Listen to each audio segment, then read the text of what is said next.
Welcome to AP TV 10 news. జలపాతంతో కలకలలాడుతున్న రాజుల బండ ఆనకట్ట. సంతోషం వ్యక్తం చేస్తున్న రైతులు.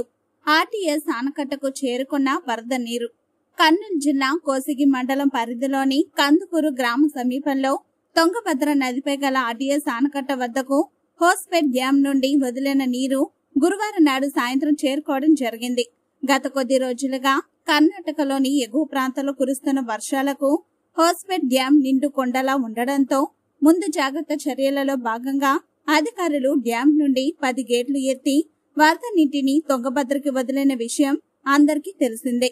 అయితే ఇప్పటికే కోసిగి మండలం రెవెన్యూ అధికారులు నది తీర గ్రామాలైన లక్ష్మీనగర్ క్యాంపు, కందుకూరు, ఆగసనూర్, సాతనూర్, కడదొడ్డి, తుంబిగనూర్ గ్రామాల ప్రజలను, రైతులను అప్రమత్తంగా ఉండాలని హెచ్చరించడం జరిగింది. రైతులు ఎవరైనా నదీ తీర ప్రాంత పొలాల్లో విద్యుత్ మోటార్లు ఉంటే తొలగించుకోవాలని తెలియజేయడం జరిగింది. నేటి నుండి కొన్ని రోజులు వరద నీటిలో తుంగభద్ర నది ఉధృతంగా పారుతున్న నేపథ్యంలో రైతులు గాని, ప్రజలు గాని, పశువుల కాపర్లు గాని నది పరిసర ప్రాంతాలను వెళ్లరాదని తెలపడం జరిగింది. కాగా మండలంలో వర్షాభావ పరిస్థితులు నెలకొన్న నేపథ్యంలో తుంగభద్ర నదికి వరద నీరు రావడం కొంత ఊరట కలిగించిందని చెప్పవచ్చు.